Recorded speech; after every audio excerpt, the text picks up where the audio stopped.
एक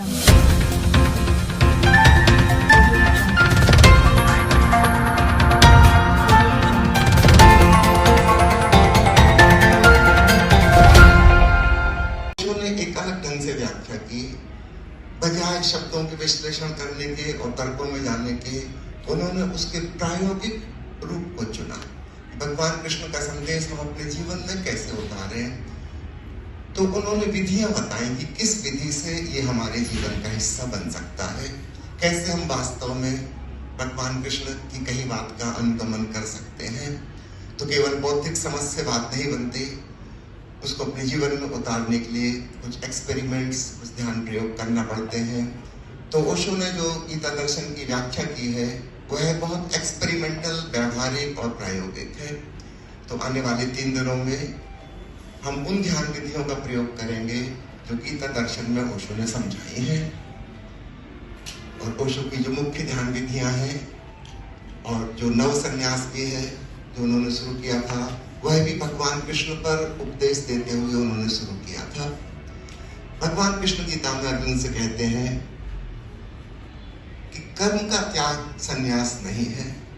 सामान्यतः हम यही सोचते हैं कि कोई आदमी घर द्वार छोड़ दे, दुकान करना छोड़ दे, खेती खलिहान छोड़ दे, जंगल में चला जाए, यह कर्म का त्याग हुआ।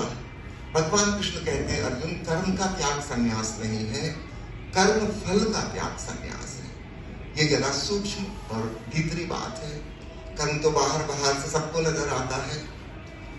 भगवान कृष्ण कह रहे हैं कि कर्म नहीं त्यागना है, क्योंकि अर्जुन कह रहा है कि मैं कर्म त्याग दूं, मैं युद्ध नहीं लड़ूंगा, तीर धनुष रख के वो रथ में पीछे बैठ गया है, वह कर्म त्याग की बात कर रहा है। भगवान समझाते हैं कि यह संन्यास नहीं है।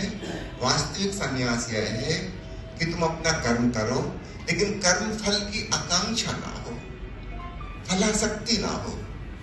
ये बड़ी भीतर की बात है। ऊपर से व्यक्ति वैसा ही जीवन जिएगा जैसा बाकी सब जी रहे हैं, लेकिन भीतर से उसको कोई फल की आसक्ति, कोई आग्रह नहीं है कि ऐसा फल आए कि वैसा फल आए। तो जब भगवान कृष्ण की यह बात ओशो समझा रहे थे, तब उन्होंने कहा कि जैसा संन्यास भगवान कृष्ण चाहते थे वैसा कभी हो नहीं पाया, और मैं चाहता हूं कि इस प्रकार का संन्यास आज शुरू किया जाए। और तब उन्होंने कुछ लोगों को दीक्षा दी, और तब से संन्यास की शुरुआत हुई। नव संन्यास उसे नाम दिया गया।